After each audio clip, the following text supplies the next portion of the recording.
Hey there guys, welcome to my first Let's Play video of Neverwinters, always set in the generic setting of Ferelden, or known as Forgotten Realms. Never really understood why Forgotten Realms was always the default setting for Dungeons & Dragons, honestly, when you compare it to its more interesting settings, especially the ones that came later. Maybe if I read the books it would be more interesting, but honestly, Ferelden never really seemed much of an interesting setting. But anyway, let's get to making a new character. I already have a character in this game, except, well, I think it's better to always play it from the start of the game anyway. That's how most Let's Play videos do anyway.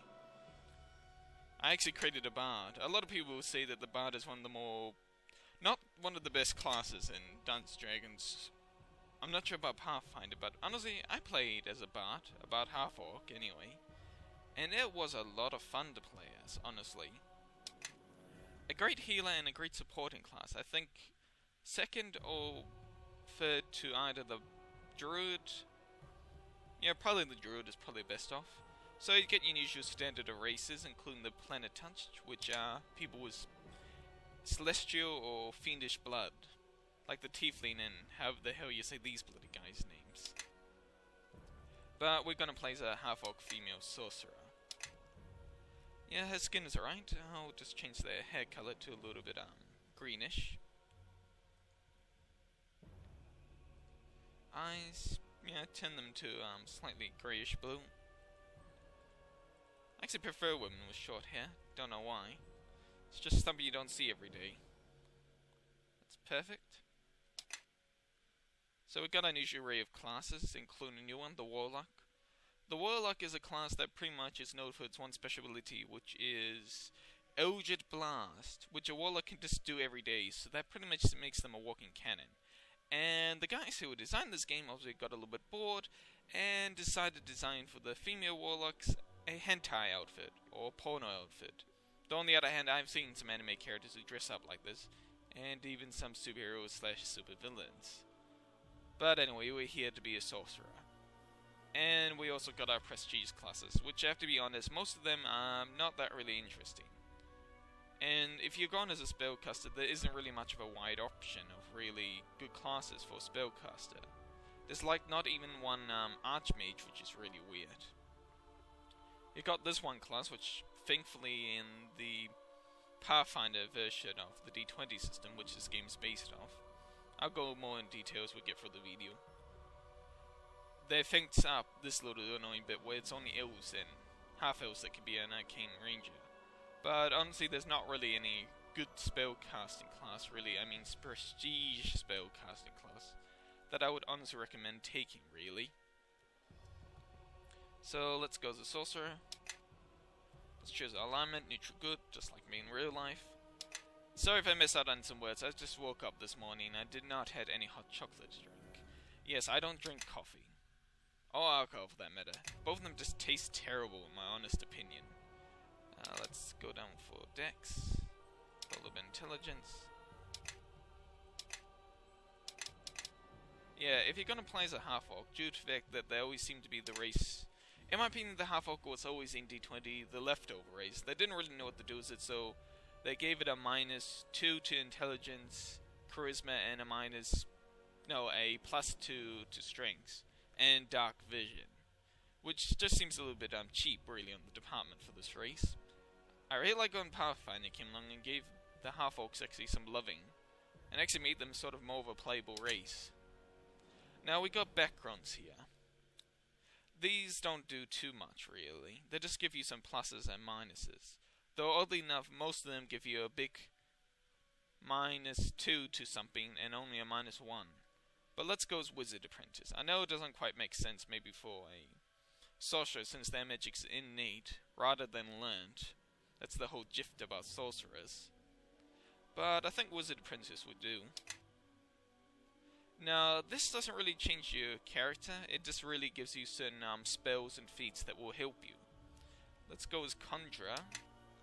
Now, you shouldn't really do this, but this was another thing. Okay, yes, I'm gonna probably use a lot of Pathfinder. I have played it, but I've read a bit of it. They actually give this class use magic device. Now, oddly enough, use magic device has never been a intelligence thing. It's always been charisma, which never made sense.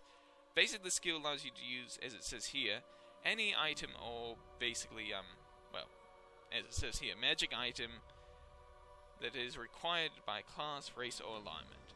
And that is really handy, especially with the charisma bonus. I always put in bluff, because bluff is one of my most favorite skills in this game. Since it's not very often you get in too many RPGs the ability to talk out of your way, which is a nice change from just usually, well, bludgeoning everybody to death. Now, feats.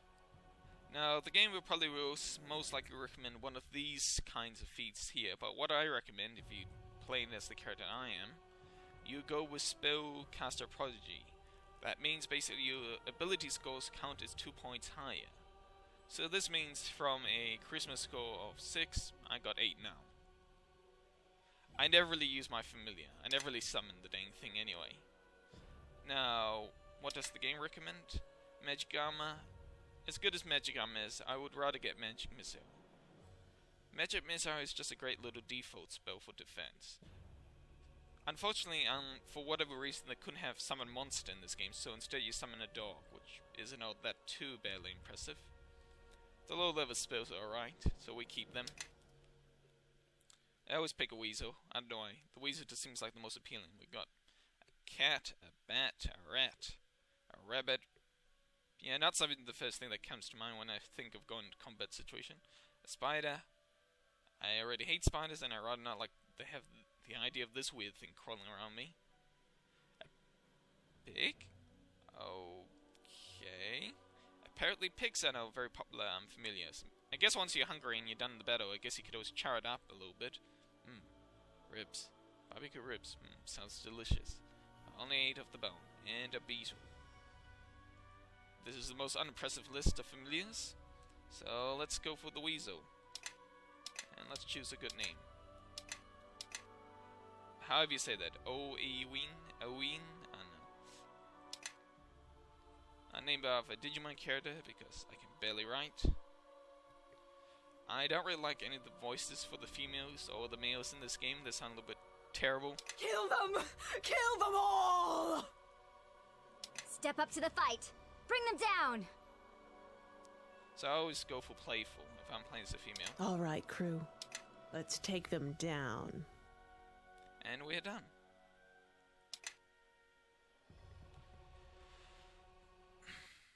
Waiting for the loading screen to be done is an old classic RPGs. So many years ago today. Ah, my foster daughter is up and dressed, I see. Today is the High Harvest Fair, and the West Harbor Village Council requires me to man the archery competition.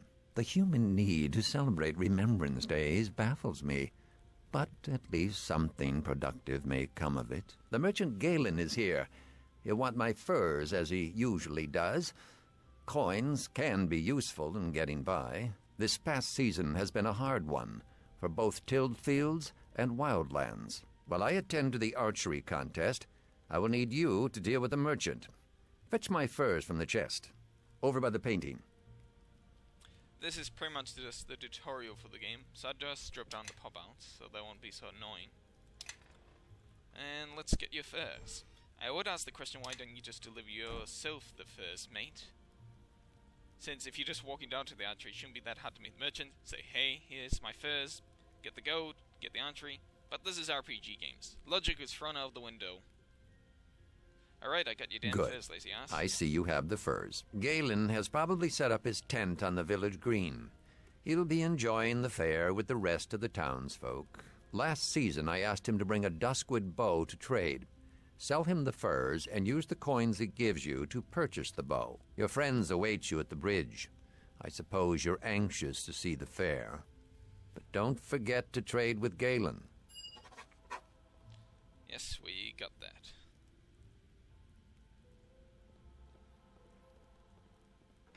I wish they could have got a better voice actor for your stepfather, because my god is that voice monotonous. I know it's supposed to be about his character, but my god, you had to be so monotonous with that voice. Honestly, I never really liked elves as a race in fantasy. I think it was always the depiction of them in Tolkien. I know, I just never really liked the elves sort of, snobbish, sort of no sense of humor department.